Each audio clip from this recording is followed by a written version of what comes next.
Hey, Randy Joe here, and welcome back to the channel where today we are going to continue on listening to every single Cocteau Twins album, their main studio albums, mind you, but continuing on with their third LP. This is the critically acclaimed, often mentioned as one of their best LPs in their discography, that of course being their 1984 record, Treasure. Before we get started today, I just want to say if you want to see the full unedited reaction to this album today, of course that being Treasure by Cocteau Twins, check out the description down below. For $5 a month you get every album I've ever reacted to from this year for just $5 unedited. That includes every Cocteau Twins release, of course, as well. Now, of course, I have not heard this one. Like I said before we started the series, Heaven in Las Vegas is really the only one I am really familiar with in full, so all these are fresh to me, and Treasure is one that I've been looking forward to given the fact that it has such immense popularity and critical acclaim at this point,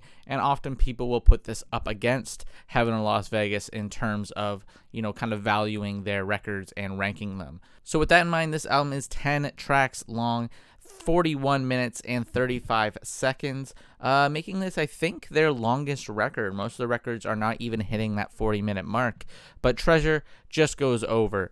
So, you know, without further ado, you know, you've been following along, I'm sure, if you've seen those first two videos where I covered both Garland's and Head Over Heels. Both records I thought were fantastic and unique in their kind of aura and kind of atmosphere, but still, Cocteau Twins, you can still feel like they are just trying to find their sound and kind of craft it a bit further.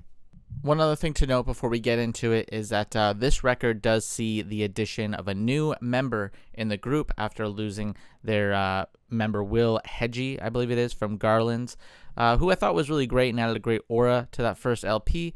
But, you know, with the second LP he left, and with this third LP we have a new member, that being Simon Raymond. But without further ado, let's get into this first track here, that being Ivo.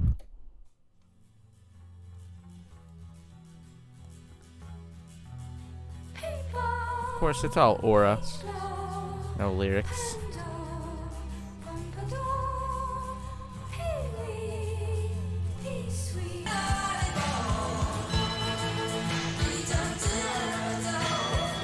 Very metallic sound, this first track.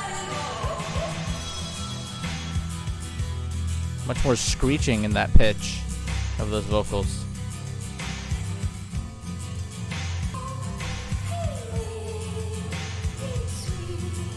Love this. Again, angelic as ever, but somewhat operatic performance from Fraser there.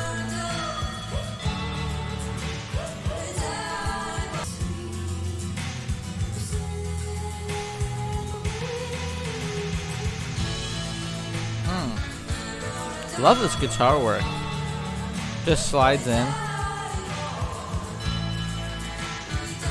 And that descent there is beautiful.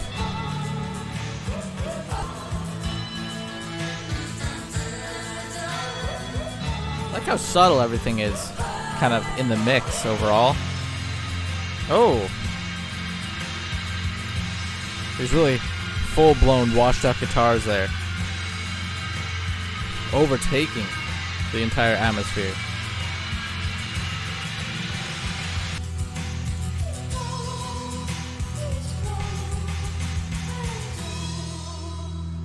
I like that one. It kind of sets the stage. It's got a great aura to it, as expected from it at this point. Love the guitar work, especially on it. I feel like that was the highlight. But as well, Fraser's double vocals as well, one being so high-pitched, the other much more kind of grounded in this more monotone delivery. Very complementary to one another in just one singular voice. Here's Lorelei. 33 million streams on this one. I'm expecting a lot here.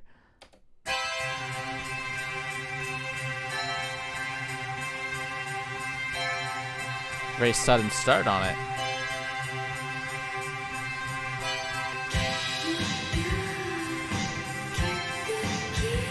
Oh, man. Like I said, their production's so washed out. Those drums are so buried, yet very evident with how hard those hits are.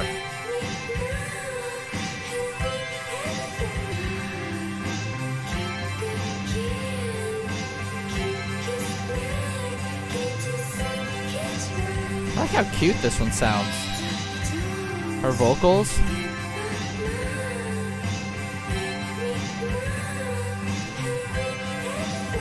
Has like a bit of a kind of pop flair on them. Kind of playful.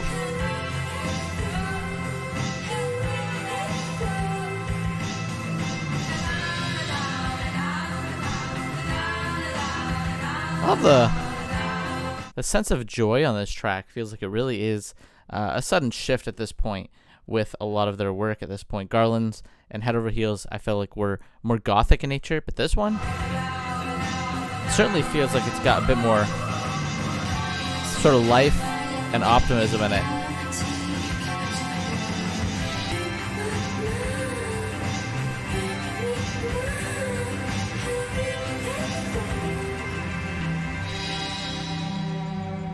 I like that one a lot. Let's go into Beatrix. I thought Lorelei, just loved everything about it. Just such a beautiful, optimistic, nostalgic aura on it.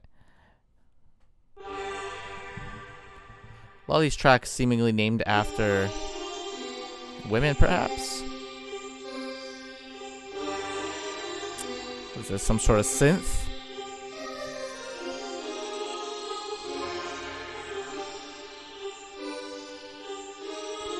I've always felt Cocteau Twins, perfect season for them.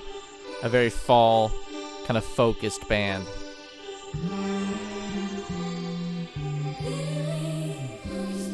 With this wispy aura.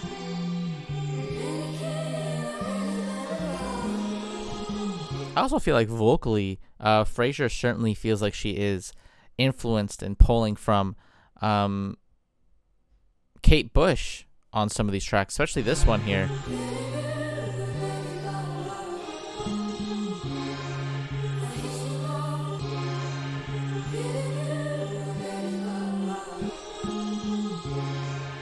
That bass line is nice. I believe that's Simon, if I'm not mistaken.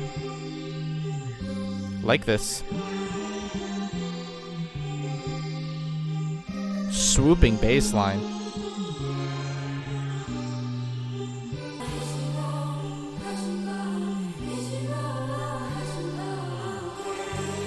Oh. Oh, it all comes together here.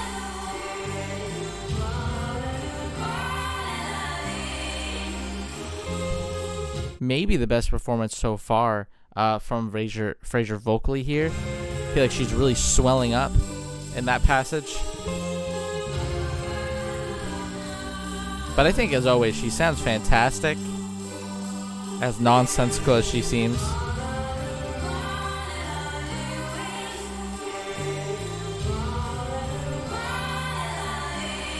She's like a witch conjuring an atmosphere, an aura.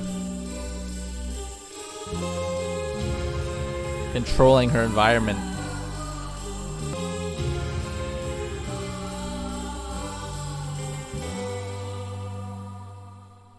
Love that one. Even though it felt like almost like just a setup, an interlude with the way it was paced, it was so rewarding as you get to that back half. And I think the pacing was fantastic. It did not feel like 3 minutes, just with how kind of gradual that buildup was. Here's Persephone. Persephone? Track 4. Man, some of these tracks really just open with a, I don't even know, like this low budget, almost berating kind of sound.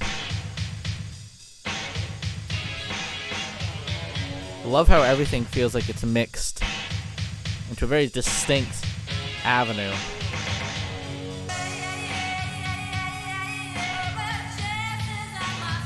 Oh, it's like a yodel on Frasier. Oh my goodness, bring it on.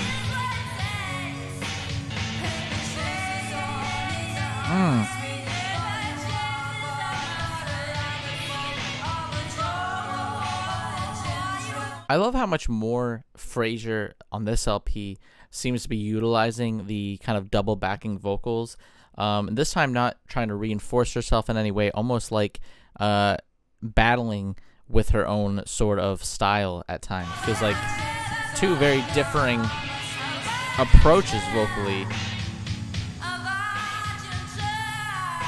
They're just trying to intertwine with one another.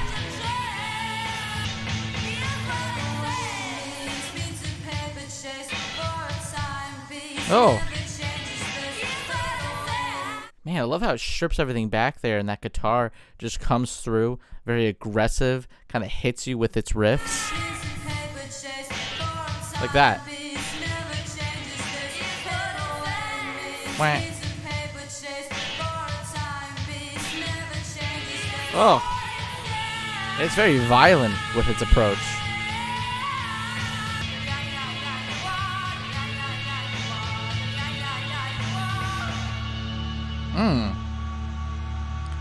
Another great one. That yodel she brought in, that guitar work. Oh. Again, I feel like they are really capturing their sound at this point. Like this definitely feels like the most fully formed of their sound of the first 3 records. Love what I'm hearing here. Such a distinct, you know, unreplicatable sort of sound to it. Here's Pandora for Cindy in brackets there. And some of it's so dreamy and kind of like nostalgic and sweet, but other parts of it are still embracing that gothic nature that they kind of kicked off with.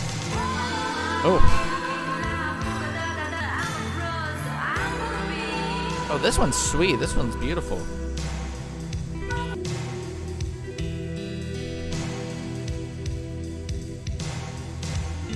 Love the steady drum work on this one.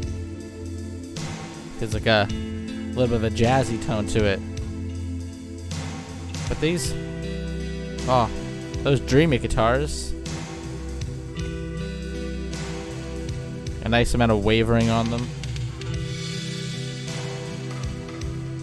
Really feels like a paradise of sorts. Like the sense of bliss put into sound.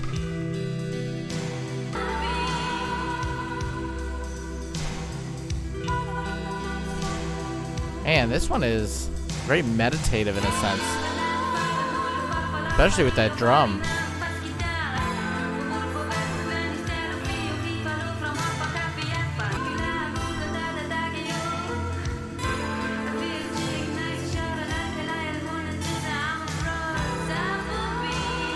It's funny, the first track was definitely my least favorite so far, but as we get deeper into this track list, this whole atmosphere of this record, the entire world it's creating, is probably my favorite of the first 3 records we've heard so far. It's just so distinct, dreamy, yet still nostalgic, and the gothic flair is still there, but it's much more slight, which I like.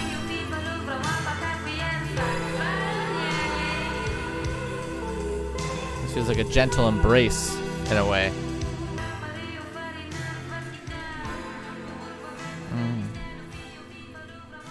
And just like a long fade out as if it never really ends. What a sweet one that one was. No complaints. Absolutely no complaints on that one. Beautiful. Beautiful track. Here is Amelia. Keeping it going.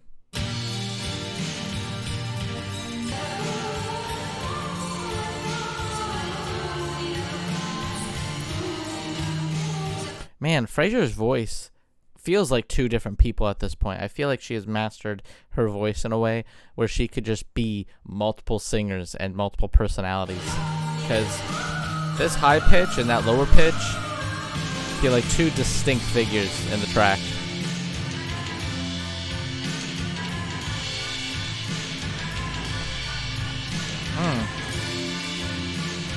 Love this very dramatic, kind of swooping sound.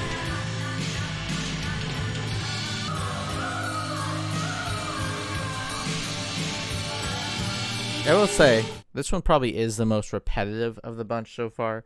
At 2.5 minutes, I feel like we've kind of run its course already. The development hasn't really given to it much payoff either.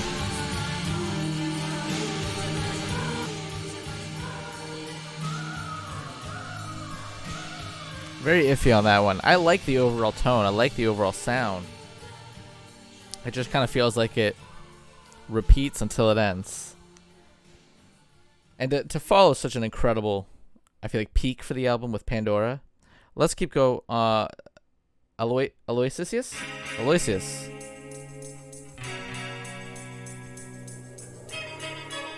Oh. Very unpredictable open here with this guitar.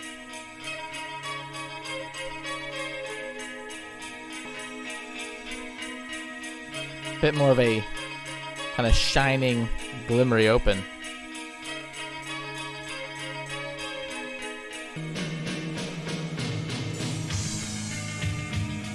Oh, love the way this is mixed, the panning.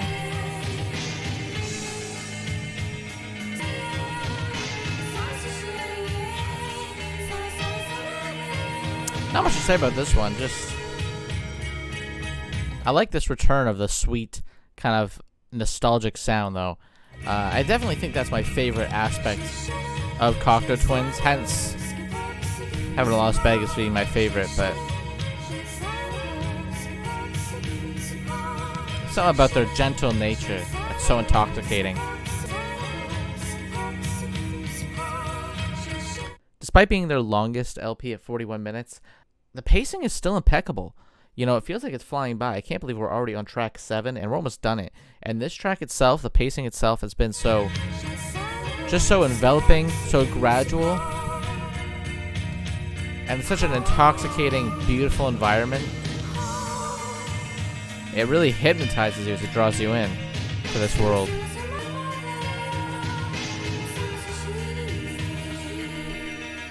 Wow, that's a fantastic track. Let's go into. I expected. I wasn't going into that with high expectations, given the fact that it has less streams as we carry on. But I thought that one was quick yet gorgeous in its delivery. That mixing was fantastic. Here's Cicely. Man, our drummer. Who's in charge? I don't even know. Maybe a drum machine, but it's so hard hitting.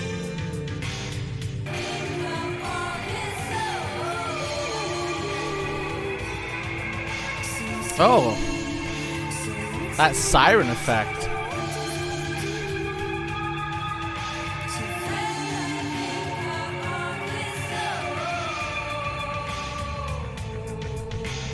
That was ear-piercing, that siren. Almost headache-inducing. What a swirling cacophony of sound that was.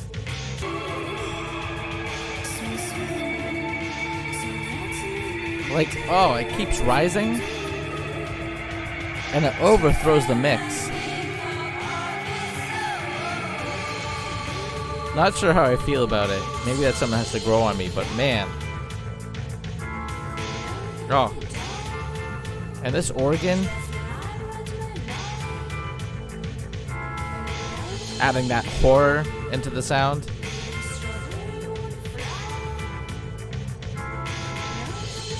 I love that, actually. What a distinct and interesting choice. A lot of incredible layering in this one. The arrangement.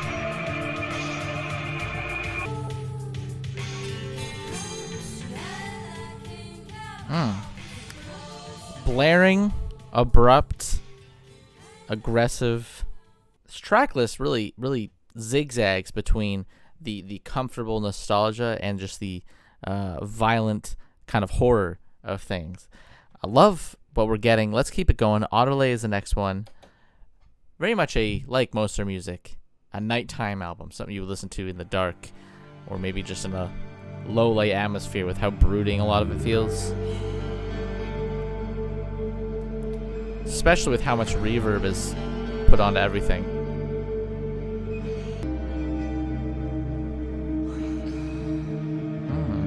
What a slow, interesting open here.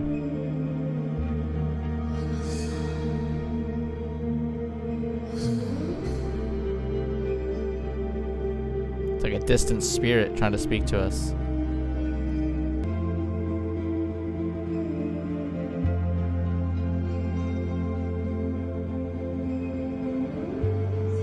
This one's so meditative. Very much a almost ambient-like piece. Makes sense given their connection to Harold Budd and their upcoming LP.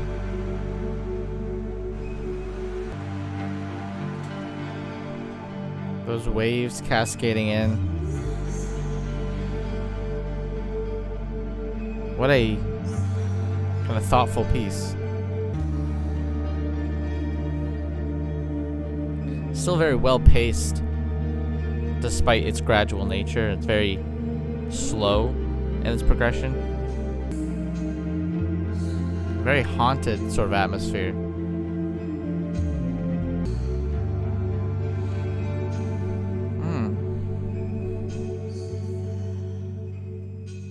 I feel like with a track like that, given how ambient it is, it really kind of shows that Cocteau Twins know how to be purely kind of atmospheric when they choose to be. It really complements their style.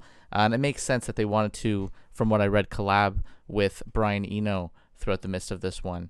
And also makes sense, of course, that they would go on to work with Harold Budd with the atmosphere just being so dense, so atmospheric, so beautiful, while at the same time not trying to give you too much. Let's close it out, though. One more track. Dynamo is the name. 6 minutes. Let's go.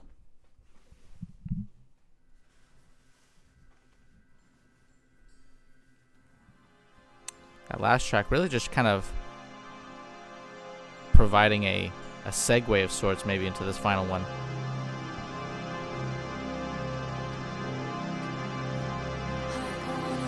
Like organs.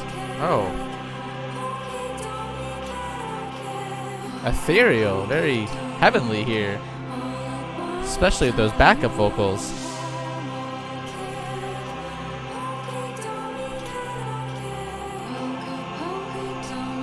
This is like a ray of light in the darkness. Oh, I love that. Setting the stage, perhaps.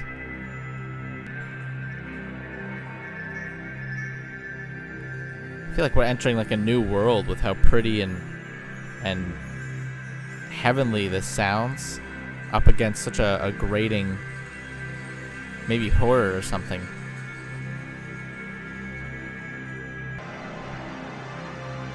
Love these synths. Oh. Her voice. Easily the most angelic vocalist I've heard in a while, too. Just so beautiful, so soaring in her tone.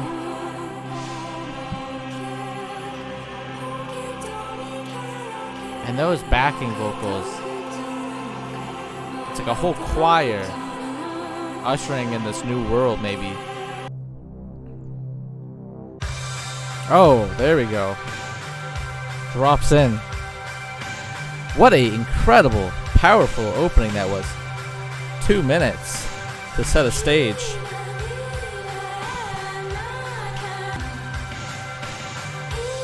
And such a gleeful twist in the style. Oh. This one feels like an epic of sorts. Such a continual change in structure.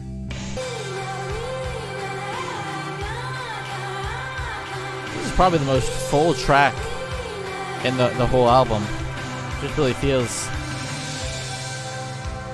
so swelling in its ideas.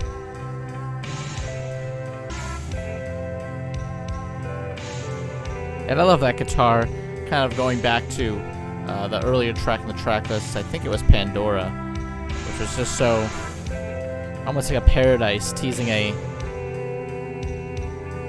freedom of sorts. Very nostalgic.